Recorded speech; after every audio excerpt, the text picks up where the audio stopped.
Alors bonjour à toutes et à tous, bienvenue sur dailyfx.fr, bienvenue au dernier point de marché de la semaine. Vincent Gann donc pour vous retrouver cet après-midi pour faire plusieurs choses.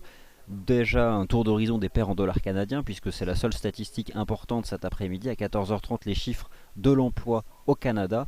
On parlera de l'AUD-CAD, du NZD-CAD, du GBP-CAD, de l'Euro-CAD ou encore de l'USD-CAD ou je ne sais pas laquelle j'ai oublié, mais bref on va toutes les passer en revue. On fera aussi un bilan hebdomadaire des marchés actions. On essaiera d'envisager la suite des événements, de comprendre que nous sommes entrés en bear market, en tout cas sur les actions européennes et sur le CAC 40, avec une interruption de la phase de hausse qui a eu lieu entre 2011 et juin 2014. On parlera aussi des marchés actions américains, avec une clôture hebdomadaire qui sera importante, notamment par rapport à la moyenne mobile à 30 semaines, pour un marché action qui tient quand même nettement mieux que les marchés actions européens, mais pour lequel j'anticipe davantage de baisse. On verra pourquoi. On parlera du yen japonais qui depuis le 19 septembre se renforce, et le momentum de cette appréciation se renforce avec l'aversion générale au risque. L'avertissement légal, vous avez pu en prendre connaissance. Bienvenue à tous, je suis heureux de vous retrouver. Alors le son image fonctionne normalement. Sur le site internet d'DailyFX, vous avez déjà un certain nombre de choses. Je vous invite à lire d'ailleurs tous ces papiers. Cette semaine aussi, n'oublions pas que c'est la première semaine depuis le 1er juillet où le dollar américain ne monte pas. Le dollar américain a enchaîné 12 semaines consécutives de hausse, a gagné 10%. 10%, c'était jusqu'à la fin de la semaine dernière, puisque au plus bas de la semaine, mercredi, il perdait presque 2%. Là, il se reprend. En tout cas, c'est malgré tout une semaine de rupture pour le dollar américain qui se stabilise. Et on parlera donc de ce niveau à 11 000 points que le marché cherche à défendre sur le Dow Jones FXM Dollar Index et que finalement, qui peut correspondre au pivot des 1,2660 sur la paire euro-dollar. Et pour l'instant, le marché, et s'il devait clôturer aujourd'hui, eh bien, à l'instant où nous parlons là, ne clôturerait pas au-dessus, donc en clôture hebdomadaire. Alors, avant de faire un bilan de cette semaine, laissez-moi vous montrer un certain nombre de graphiques. Vous avez ici sous les yeux quelque chose dont vous avez forcément entendu parler, et au final, j'aurais pu choisir beaucoup de graphiques pour expliquer pourquoi les actions européennes sont sous pression.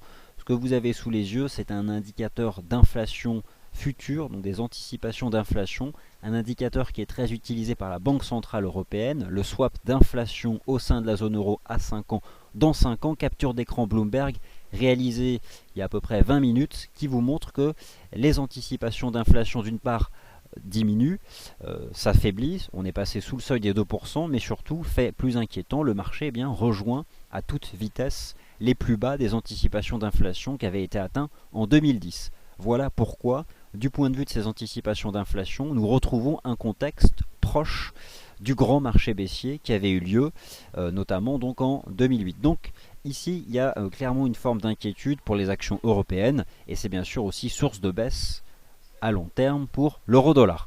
Alors maintenant, faisons un bilan de la semaine. Quelques captures d'écran statiques avant de passer directement sur les marchés financiers et puis bien sûr de nous concentrer aussi sur ce dollar canadien puisque j'imagine qu'il y a quelques auditeurs qui tradent ces paires de devises. On va en parler dans 2 minutes, c'est promis. Sous les yeux, capture d'écran du yen japonais index réalisé ce matin qui vous rappelle que depuis le 19 septembre, jour où les actions européennes enregistraient donc des configurations en étoiles filantes, et bien au contraire le yen japonais réalisait un marteau préservant ses plus bas annuels et de là a commencé une phase de hausse du yen japonais et on constate aujourd'hui que les paires en yen sont sous pression. On se concentrera par exemple sur l'euro yen, l'AUD yen ou encore l'USD yen qui, comme expliqué hier, notamment à l'aide de l'étude des volumes depuis le début de la semaine, construisait une phase de distribution sous les 110 yens. En tout cas, vous avez là un nouvel indicateur d'aversion générale au risque sur les marchés financiers. Un point sur ce qu'on pourrait appeler l'épargne financière investie en actions. Il s'agit d'une capture d'écran, là encore réalisée ce matin, qui vous rappelle la performance annuelle des secteurs d'activité représentés dans l'indice CAC 40, ainsi que la performance annuelle des valeurs du CAC 40, pour réaliser que les valeurs les plus directement liées à l'activité économique abandonnent entre 10 et 40% depuis le début de l'année. L'année 2014 est donc une très mauvaise année pour les actions européennes et notamment donc pour les actions françaises, en particulier celles appartenant aux matériaux de base, à l'industrie, à la consommation, aux biens de consommation, à la technologie, aux valeurs bancaires bien sûr, et donc finalement seuls des secteurs défensifs y échappent, notamment donc, comme vous le constatez, le secteur de la santé ou encore le secteur de la télécommunication. Encore un indicateur qui vous montre que nous avons des caractéristiques, je dirais, d'architecture des marchés actions qui nous montrent que nous sommes probablement entrés dans un bear market à la fin du mois de juin dernier. Alors, je vais vous montrer d'ailleurs justement un graphique de très long terme du CAC 40. C'est ce genre d'horizon de temps finalement qu'on regarde assez peu souvent, mais qui nous rappelle au fond que l'indice CAC 40 il est assez prévisible puisqu'il est très cyclique. Alors ça c'est un graphique que je vous ai déjà montré à plusieurs reprises, qui superpose les chandeliers mensuels du CAC 40 ainsi que son indicateur technique RSI mensuel, pour montrer finalement que le momentum a déjà été tout le temps précurseur des cassures de support sur l'indice, et en réalité le momentum a donné le signal de vente en juin 2014 sur l'indice CAC 40.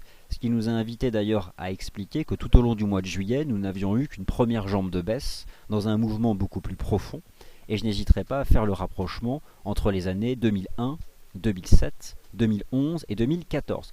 Sommes-nous plus proche d'un marché du type 2001, 2007 ou 2011? Je pense que nous sommes plus proches de ce qui s'est passé en 2011, car 2001-2007 c'était quand même des chutes extrêmement marquées du marché action, mais somme toute, tout en restant dans les standards de 2011, on peut parfaitement imaginer que lors des prochains mois, ce marché aille chercher 3571, 3600 points, donc il y a des cibles intermédiaires, 3920, 3850, etc. Et finalement que 2015 voit ce marché aller chercher les 3224 points.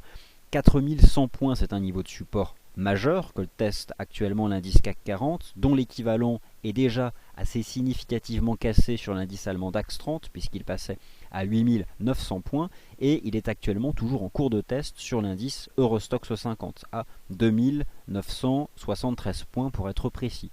En tout cas, ce sont des niveaux de support qui sont plus que jamais menacés. Pour le moment, ils ne cèdent pas en clôture hebdomadaire. Ce ne sera peut-être pas pour ce soir, peut-être pour la semaine prochaine. Ça, honnêtement, personne ne le sait. Mais voilà en tout cas un graphique de long terme qui vient de compléter les deux graphiques fondamentaux que je viens de vous montrer, pour vous montrer que nous sommes probablement très proches de ce que ce marché avait connu à partir du mois de juillet 2011. Alors, été 2011, été 2014, même combat. Eh bien, je pense que là, nous avons quand même énormément d'indicateurs pour répondre par l'affirmative sur les marchés actions européens. Voilà donc pour le CAC 40 à très long terme. C'est un graphique que je trouve assez parlant. Maintenant, je vais vous montrer alors ce graphique. Alors, où est-il? Le voici donc. Ça, c'est un graphique vraiment d'analyse technique pure. Alors, l'analyse technique, on y croit, on n'y croit pas. En tout cas, moi, je pense que c'est plus efficace à long terme qu'à court terme. Et ce que vous avez en fait sous les yeux, c'est généralement on parle d'approche intramarché. En tout cas, c'est toujours plus convaincant lorsque trois indices aussi importants que l'Eurostoxx 50, le DAX ou le CAC ont exactement les mêmes graphiques. Alors, c'est aussi assez percutant de constater que le DAX, s'il devait clôturer maintenant, donne le signal, ce qui est un peu le cas ici sur le CAC 40 et pas encore le cas sur l'indice Eurostoxx 50. Ce que je veux en fait que vous compreniez, c'est que ces marchés testent des niveaux de support énormes. 3000 points, enfin, en fait, c'est 2973 points sur l'Eurostoxx 50, c'est 8900 points sur le DAX et 4100 points sur le CAC. Alors, clairement, il y a plusieurs possibilités et je pense qu'on peut utiliser ces graphiques pour envisager des solutions de trading. Imaginons que vous soyez vendeur déjà depuis plusieurs semaines, ce qui est tout à fait possible. En tout cas, si vous avez pu par exemple accorder votre confiance à nos points de vue ou profiter de cette phase baissière qui était assez bien construite sur le plan technique. Mais imaginons que finalement vous ayez un peu regardé cette phase baissière un peu de loin en attendant une confirmation qu'il s'agisse bien du point de départ d'un mouvement qui prendrait la dimension du moyen long terme, ce qui est tout à fait possible. Il n'est pas exclu d'avoir acheté à la baisse, puisque finalement nous étions dans un marché haussier depuis 2011. Quelles seraient maintenant les confirmations à attendre? Eh bien, c'est la cassure conjointe de ces niveaux. Et finalement, quelle serait la stratégie, je dirais, la plus prudente pour quelqu'un qui cherche à faire du suivi de tendance de moyen long terme, serait d'attendre la cassure nette de ces niveaux de support majeurs, 2973 sur l'Eurostoxx 50, 8900 points sur le DAX et 4100 points sur le CAC, pour profiter plus tard d'un mouvement dit de retour ou pullback pour adopter des positions vendeuses. Et finalement, en adoptant ce point de vue-là, on peut considérer que si le DAX revenait tester 8900, 8950, il s'agirait là d'une bonne opportunité. Jetez aussi bien sûr un œil, et je vais me servir de ça pour faire une transition vers les marchés actions américains, vers les moyennes mobiles à 30 semaines. Alors, je me suis un peu emballé, j'oubliais les paires en dollars canadiens. On va les regarder puisque nous avons à 14h30, et nous revenons ensuite sur tous ces éléments-là, bien sûr, la publication des non-farm payrolls au Canada, bon façon de parler, hein, puisque en réalité il s'agit d'une présentation statistique très conforme à ce qui est fait aux États-Unis. Moi je vais notamment vous parler de l'AUD-CAD, du GBP-CAD ou du NZD-CAD. Je pense que l'AUD-CAD va probablement casser et sortir par le bas de cette phase de transition latérale. Nous vous avons invité à vendre l'AUD-CAD via une stratégie de trading lors de cette séance du 17 septembre. Intéressant de constater que le marché a fait une phase de transition latérale et je vous invite à la surveiller car en cas de résolution baissière, eh bien tout simplement nous allons répliquer cette première jambe de baisse au point haut. Donc typiquement l'AUD-CAD, s'il devait casser, eh bien vous attrapez ici cette jambe, vous la reportez ici au plus haut, ce qui permet à moyen terme en cas de cassure des plus bas de viser 0,93 sur l'AUD-CAD. Donc je pourrais presque dire qu'une belle vente sous une résistance de cette paire de devises pourrait même constituer une stratégie de moyen terme. En tout cas, nous avons une paire de devises à UD4 qui pourrait clairement s'enfoncer lors des prochaines semaines. Rapidement, le GBP-CAD et le NZD-CAD. Le GBP-CAD, lui aussi, je surveille cette structure de compression ici. Avec donc potentiellement une cassure. Bon, les chiffres vont tomber, donc l'EuroCAD est quand même globalement neutre. Le NZD-CAD est dans une configuration, je pense, similaire à la UD-CAD, avec finalement une phase comme ça de transition qui est sur le point d'être aussi résolue à la baisse, et donc ce qui inviterait à avoir encore davantage de baisse ici sur le NZD-CAD. Donc c'est très proche de la UD-CAD, et je pense que là il s'agit de stratégies de vente à mettre à profit à moyen long terme. Alors a priori c'est ce qui se passe exactement. Le dollar canadien s'envole, le NZD-CAD casse son support, la UD-CAD sort par le bas. Ah oui, alors ça c'est magnifique. La UD-CAD est en train de donner un nouveau signal de vente en sortant donc par le bas de cette phase de transition latérale. Voilà, alors je pense que là ça va être donné le signal de vente, même c'est en train d'être donné. J'ai quand même envie de prendre connaissance des chiffres parce que... Ah oui, excellent chiffre, 6,8% pour le taux de chômage, le marché l'attendait à 7%. Nous avons une statistique extrêmement favorable au dollar canadien sur le marché des changes, et donc je vous invite à clairement chercher à vous positionner dans probablement ce qui sera et même certainement une stratégie de vente de moyen long terme, la UD-CAD, avec finalement un objectif ici en fait. L'idée c'est d'aller chercher ce niveau ici, donc de revenir au contact de ces 0,94 ici sur la UD-CAD. Et les stratégies de vente de moyen long terme, elles sont maintenant protégées par un stop au-dessus des 0,9820.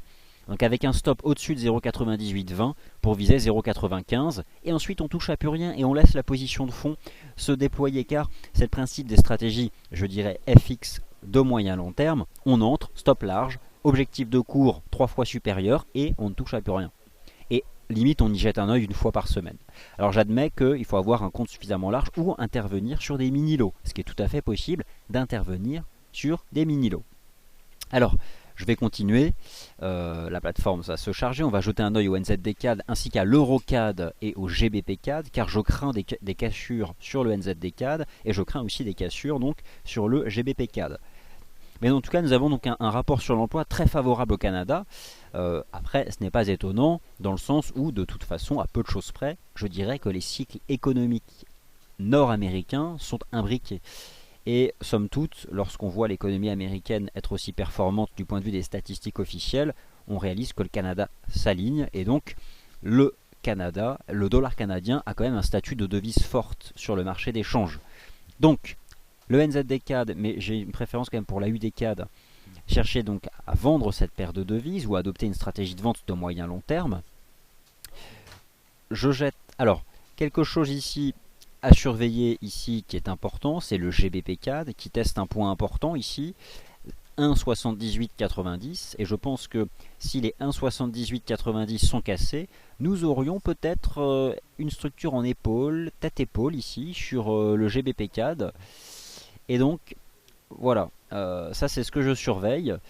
Et avec une possibilité de vente en cas de cassure des 1,7892 ou de vente en fait, je dirais, sous 1,7950, protégé par un stop au-dessus des 1,8050, donc une vente stop au-dessus des 1,8050 dollars canadiens pour envisager la cassure de ce niveau et revenir chercher 1,7811 et les 1,7550 ici sur ce GBP-CAD. L'EuroCAD malheureusement reste un range trading à court terme, compris entre 1,40 et 1,4250. Je trouve que sur le court terme, elle est peut-être moins intéressante que d'autres paires un peu plus directionnelles, à l'image de la UD-CAD par exemple, ou encore du NZD-CAD. Et enfin, l'USD-CAD, et nous laissons de côté ces paires en dollars canadiens, à moins que vous ayez des questions auxquelles je répondrai. L'USD-CAD, l'USD-CAD, que dire si ce n'est que finalement ce marché est en train de s'établir dans un range à court terme entre 1,11 et 1,13, grosso modo. C'est le cas, puisqu'au fond il s'agit de la confrontation des deux monnaies, de deux monnaies très fortes. À court terme, voilà, un range, 1,11, 1,13. Je ne vois pas ce que l'on peut chercher à faire là à très court terme sur l'USD-CAD, si ce n'est que un test des 1,11 serait probablement une bonne opportunité pour acheter. C'est un support, 1,11. Voilà, si le marché y va, peut-être davantage la semaine prochaine, je pense qu'on pourrait envisager des achats. Alors, laissez vos questions si vous avez des interrogations sur cette paire en dollars canadiens. Je vais reprendre l'argumentation que j'avais entamée tout à l'heure sur les indices boursiers. Mais voilà, de toutes les stratégies directionnelles, j'invite à clairement tenir les positions vendeuses sur la UD-CAD et à les tenir à long terme. Alors typiquement, c'est une paire de devises qu'on peut inclure dans ce qui pourrait être un portefeuille Forex de moyen long terme. Quel est le principe de ces stratégies de moyen long terme? Eh bien, elles se construisent, en tout cas au début, avec un stop large et un objectif de cours éloigné. Alors clairement, pour positionner un stop large, il faut une couverture suffisante, mais si ce n'est pas le cas en termes de capital sur votre compte de trading, vous pouvez intervenir à l'aide de mini-lots. En tout cas, je pense que là, ça vaut le coup, avec un stop au-dessus des plus hauts du chandelier du jour pour viser 0,95, je dirais à horizon 4 semaines. Et puis, d'ici la fin de l'année, envisager un repli en direction des 0,94, 0,93, une stratégie de moyen long terme avec 400 pips à la clé, voilà qui est hautement intéressant.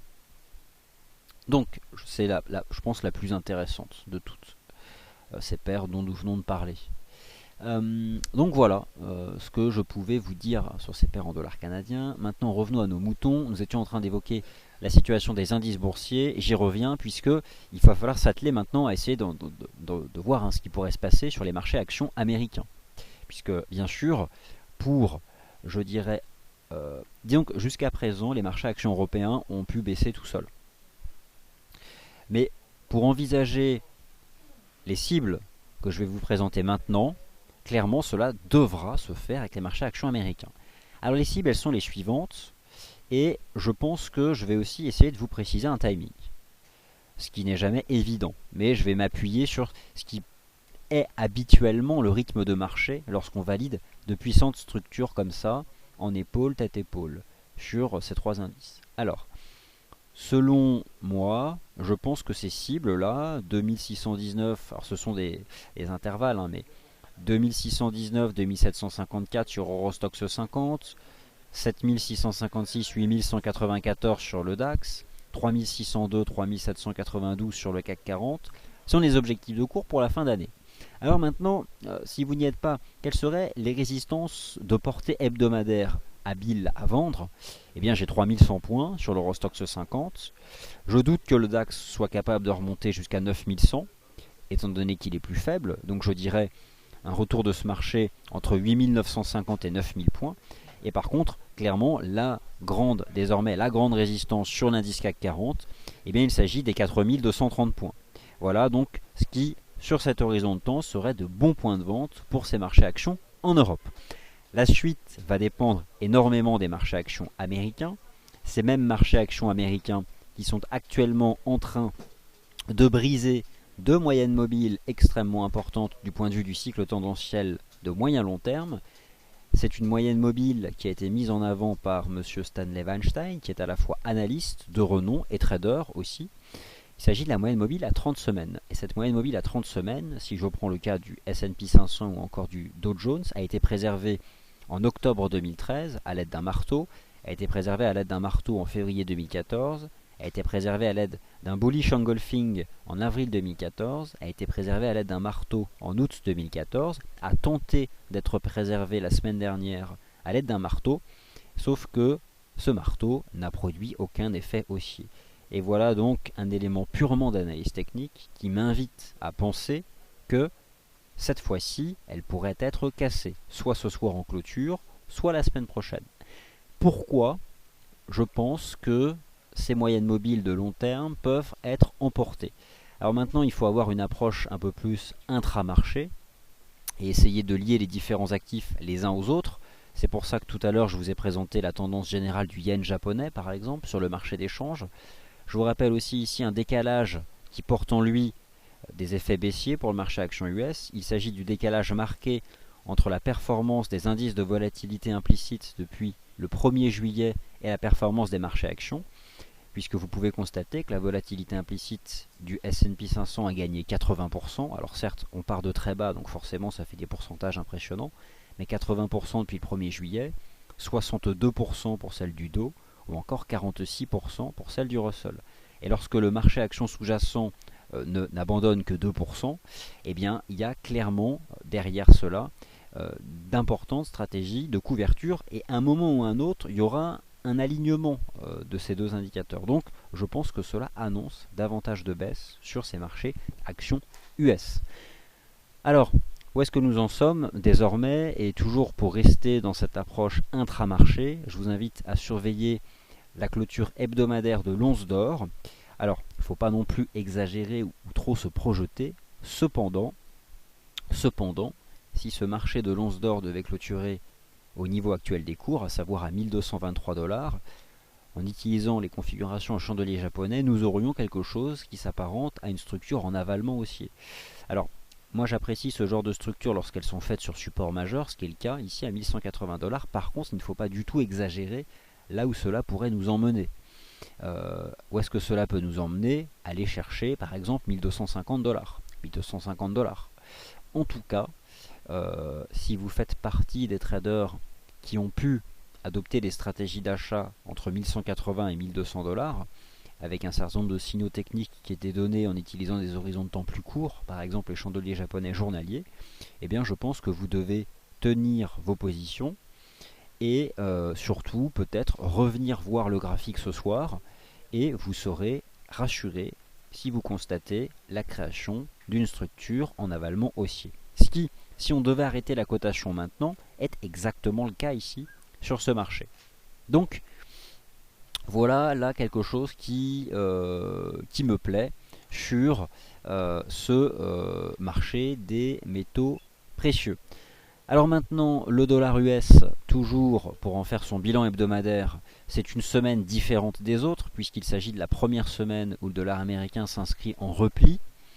Donc une performance négative, mais qu'il faut cependant nuancer. C'est-à-dire que par rapport à son plus bas de la semaine, il s'est bien repris. Alors, malgré tout, en utilisant un certain nombre d'indicateurs, je pense que cette semaine est une semaine de rupture, qui rend, je dirais, nettement moins probable le fait que ce marché soit capable immédiatement d'inscrire de nouveaux plus hauts.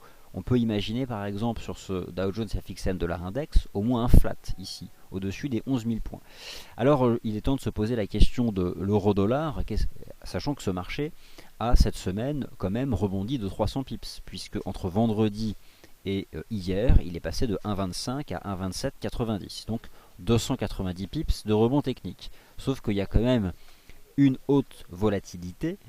Je dirais que les commentaires, en tout cas le document issu des minutes de la Réserve fédérale des États-Unis, c'est un document qui a dans un premier temps affaibli le dollar US, mais on peut quand même réaliser qu'assez rapidement des acheteurs viennent se repositionner sur ce dollar US. Cependant, au regard d'autres indicateurs, notamment ici l'étude du momentum, je suis nettement moins à l'aise pour chercher dans l'immédiat des achats de dollars US. Il est peut-être trop tôt pour y revenir, en tout cas à l'instant où nous parlons, à savoir le 10 octobre.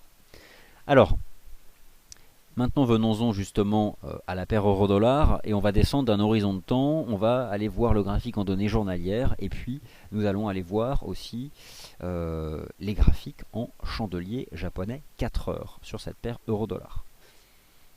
Et ensuite je répondrai à vos questions puisque ça fait 30 minutes et je pense que c'est suffisant comme point de marché. Vous avez peut-être des questions sur d'autres marchés. Alors, l'euro-dollar en données journalières, qu'en est-il? Alors, l'euro-dollar en données journalières, on va refaire un peu son histoire. Là où on a commencé à s'intéresser à des stratégies d'achat, c'est vendredi dernier, dans le bas de ce canal, sur ces 1,25. Plus encore lundi 6 à la clôture. Lundi 6 à la clôture avec cette structure en ligne pénétrante haussière. A-t-elle fait son objectif? Je dirais qu'elle l'a fait en partie. Pourquoi est-ce que j'affirme ça? Puisque voilà comment on calcule l'objectif. J'attrape ici la hauteur. Moi je me fie généralement au 0,618 et donc la target c'était 1,2776. 1,2776 c'était ce que l'on pouvait viser à la clôture du 6 octobre. C'est 1,2776, pardon, la clôture a été faite. Alors, maintenant, qu'est-ce qu'on peut envisager pour la suite des événements? Eh bien, je pense que tant que ce marché, je dirais, tient 1,2580, je pense que c'est un niveau important, 1,2580, il est possible que les acheteurs viennent à nouveau se présenter sur ce niveau ici, qui se trouve à 1,2580. En tout cas, mes chandeliers daily m'indiquent que c'est un niveau important. Voilà en tout cas donc en données journalières. Maintenant je jette un œil à l'USD CHF puisque là aussi on ne peut pas envisager de perspective sur l'euro-dollar sans évoquer le cas de l'USD CHF. Et bien autant je surveille 1,2580, 1,26 sur l'euro-dollar, autant je surveille une résistance qui se trouve à 0,95 sur l'USD CHF. Alors c'est pas évident. La question que tout le monde se pose, et j'imagine que c'est celle que vous vous posez aussi, est-ce que le rebond technique de l'euro-dollar qui a eu lieu entre vendredi et jeudi va se poursuivre? En clair, s'agit-il là d'un retracement du rebond technique, auquel cas il faut chercher des achats, ou s'agit-il au contraire d'une paire de devises qui reprend déjà le chemin de la baisse? Eh bien, j'aurais tendance à pencher en faveur d'un retracement du rebond technique. En clair, je chercherais plutôt des achats tant que ce marché tient à 25,80 à 26 à court terme dans le cas d'une stratégie de trading, et plutôt j'ai cette résistance ici sur l'USD CHF à 0,95-95, mais on peut comprendre que c'est vraiment compliqué parce qu'en même temps l'USD CHF hier en daily il a fait, c'est pas vraiment un marteau mais une mèche basse quand même sur une ligne de tendance. Alors au final c'est une espèce de compression maintenant ici, et elle est clairement, c'est difficile en fait, honnêtement c'est difficile de vous donner la réponse pour ce qui est des prochaines semaines.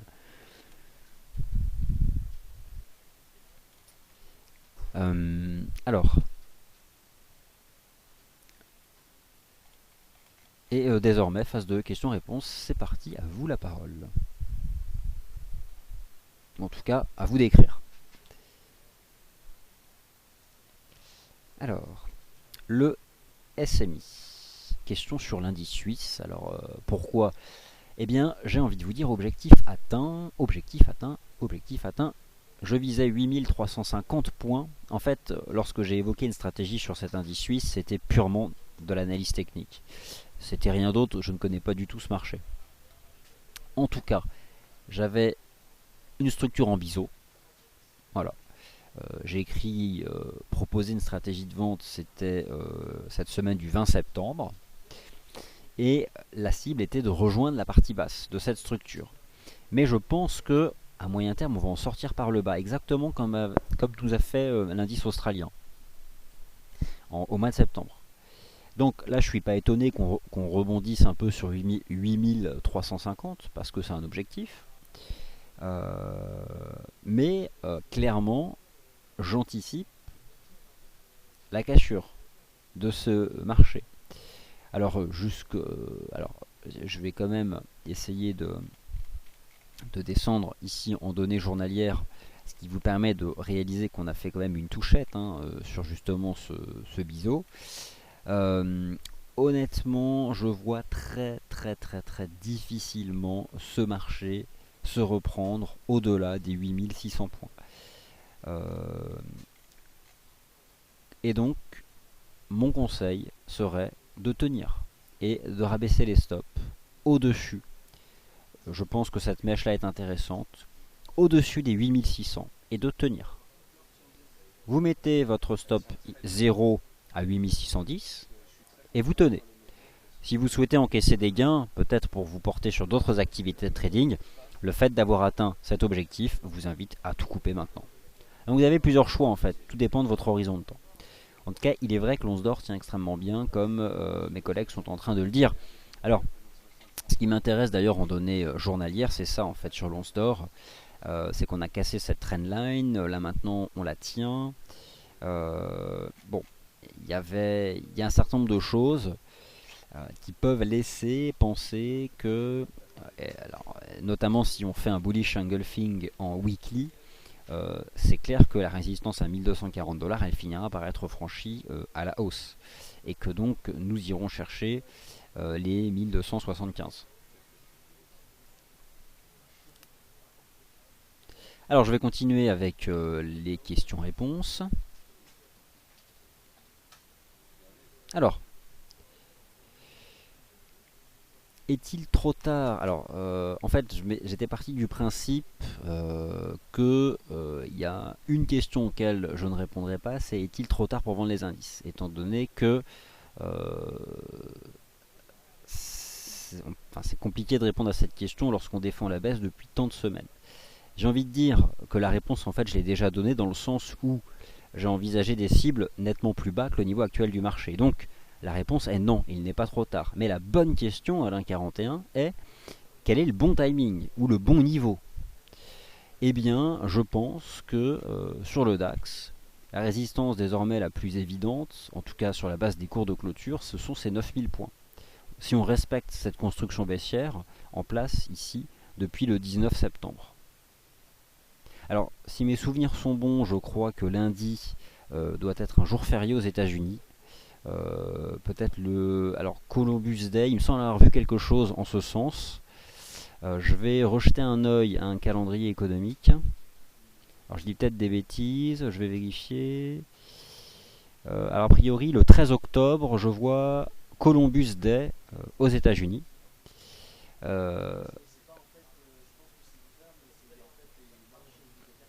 Alors, à vérifier, a priori, seuls les marchés obligataires seraient fermés le 13 octobre, et donc pas les marchés actions. Adrien est en train de vérifier, mais voilà, c'est un jour particulier, lundi 13. Alors pourquoi est-ce que j'indique ça? Tout simplement parce que voilà, si un certain nombre de marchés importants sont fermés, on peut envisager lundi peut-être une journée assez calme, sans volume, donc sans volume directionnel, et peut-être permettant à ce moment-là d'entrer.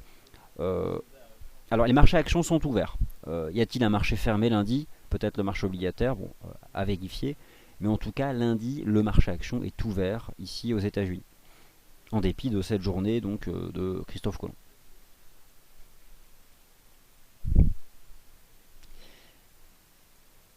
Alors, visiteur, en effet, je suis d'accord avec vous. C'est la UD qui est sous pression, mais la UD-CAD, c'est une belle vente, je pense, à moyen long terme. Alors, en effet, le dollar américain reste fort. Ça, y a pas photo. Nicolas donc défend un scénario en ABC qu'on peut tout à fait envisager tant que l'euro-dollar se maintient au-dessus d'un 26 et l'USD-CHF sous les 0,96. Qu'est-ce que c'est le principe d'un scénario en ABC? Et cela, c'est le principe suivant en fait. On a fait une première jambe de baisse et en fait là on est en train simplement de retracer cette première jambe de baisse. Alors c'est le cas sur l'US dollar index, je dirais sous les 11 080 points. 11 080 points, c'est un petit niveau ici. C'est la partie, ce sont ces deux mèches là.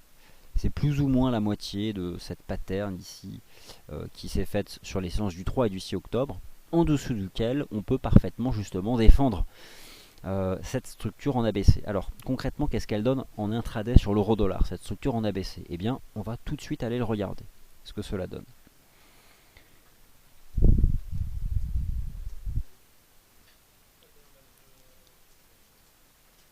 Alors la fameuse correction d'ABC, ben voilà, je vois qu'il y a un certain nombre de questions, donc c'est parti. Alors, donc vous comprenez invité que à cette question sur l'indice SMI, je ne peux malheureusement pas vous répondre, étant donné que c'est un jour qui a vu l'objectif d'une stratégie de vente vieille de 3 semaines être atteint.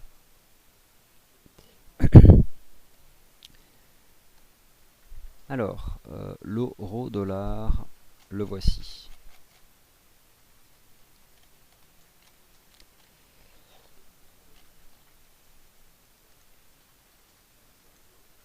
Donc l'euro-dollar, les 1,2580, 26. Bon, on a une situation qui est quand même complexe dans le sens où on avait un ancien canal 4 heures, les cours tentent d'en sortir par là, on revient dessus, c'est vraiment compliqué. 1,26, 1,2580, en fait cette zone ici, 1,2580, 1,26, c'est l'ultime pivot pour cette correction en 3 temps. C'est cette zone-là, et qu'on retrouve aussi sur l'USD CHF. Ou peu, je dirais c'est le dernier rempart pour les stratégies d'achat. Et surtout au-dessus des 1,27. C'est-à-dire qu'il faut, pour des stratégies d'achat, très rapidement reprendre un 27. Vraiment reprendre un 27 pour les confirmer. Mais voilà en tout cas où se situe l'ultime rempart pour des stratégies d'achat. Cela signifie que si vous souhaitez y aller, eh bien le stop c'est sous un 25,80. Parce qu'en dessous, on retourne chercher les 1,25.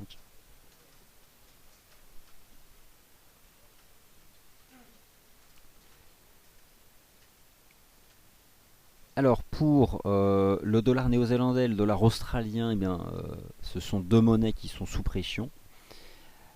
Et donc il faut chercher à vendre en face de monnaies fortes, ce qui est aujourd'hui le cas par exemple du dollar canadien. Alors la UD-USD, eh bien la UD-USD, il a fait, je dirais l'objectif, enfin un objectif important. Alors je vais vous le remontrer ici en données journalières. Alors je vais aller chercher tout de suite.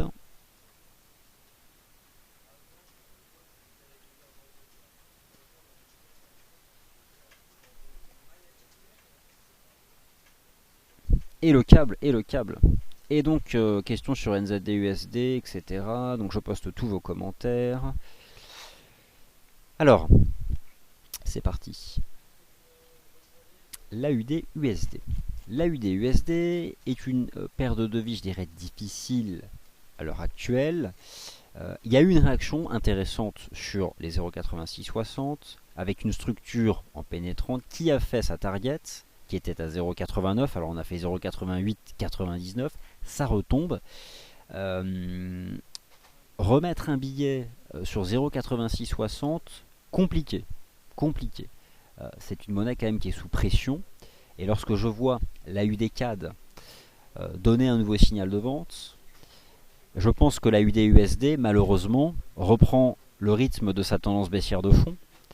Et je vous rappelle que cette paire de devises évolue dans un canal de baisse, dont la partie basse se situe actuellement à 0,84. Donc, je pense que c'est une mauvaise idée de retenter d'acheter à 0,8660. Mais là, c'est vraiment propre au dollar australien. C'est-à-dire qu'il est fermement vendu face aux devises les plus fortes.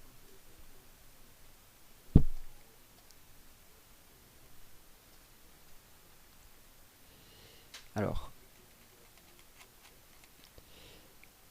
et ce qui est actuellement, je dirais aussi le cas pour le NZ. Alors le NZD-USD,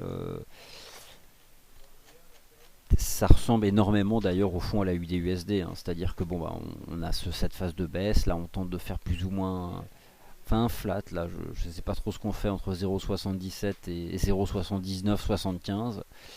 Mais bon, là, de toute façon, au niveau actuel des cours, c'est un marché qui se situe au milieu de nulle part. Donc, pas grand-chose à dire.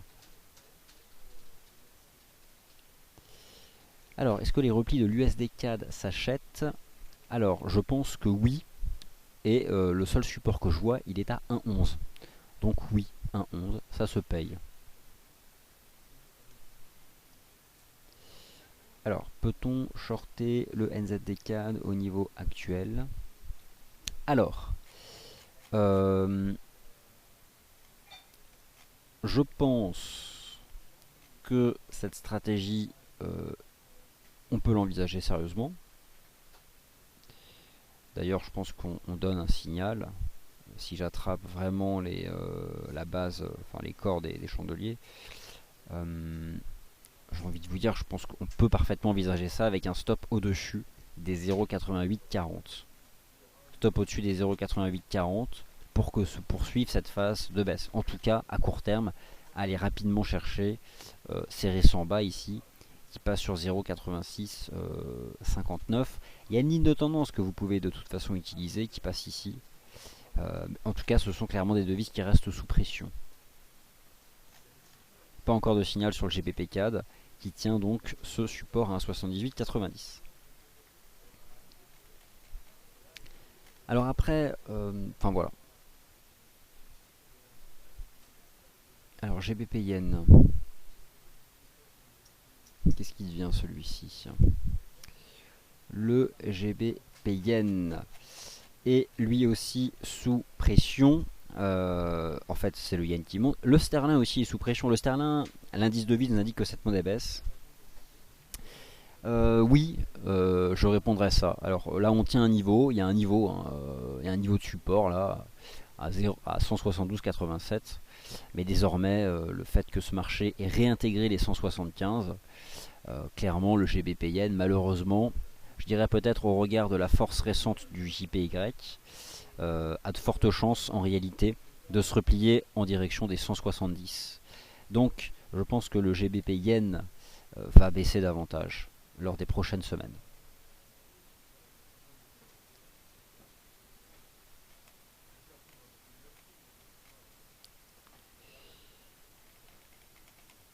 Compliqué, hein, donc on peut voir un USD CHF, le scénario en ABC tout à fait possible tant que ce marché se maintient sous les 0,96 et envisageable sur l'eurodoll, je dirais, tant qu'on tient 1,2590, 1,26. Sinon, il n'y a pas de scénario en ABC. Alors,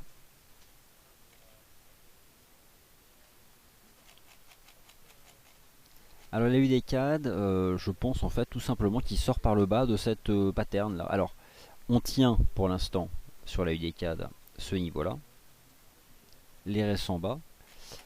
Pour autant, je n'envisagerais pas.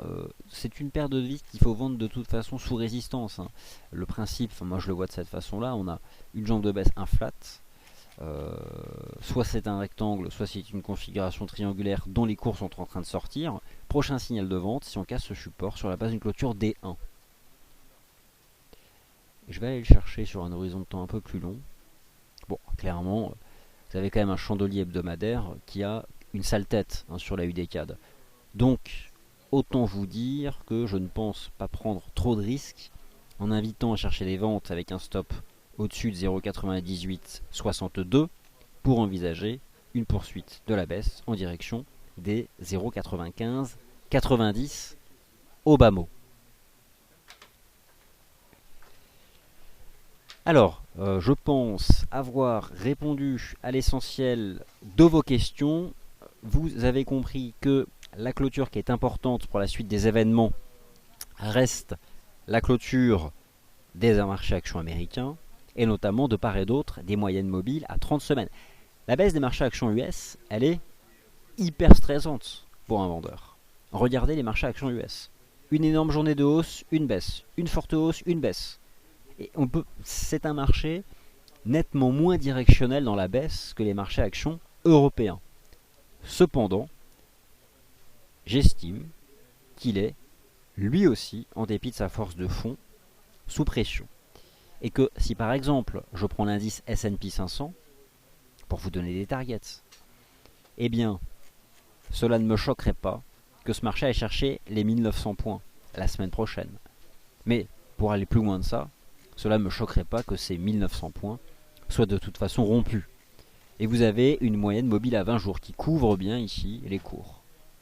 Et au final, en dépit de ces chandeliers ici hyper contradictoires qui peuvent, j'imagine, créer du stress pour des stratégies de vente, admettons malgré tout que nous sommes dans un mouvement de baisse depuis ici le 19 septembre. 19 septembre, ce n'est pas un hasard, rappelez-vous, c'est la journée des étoiles filantes sur les marchés actions européens et du marteau sur le yen index.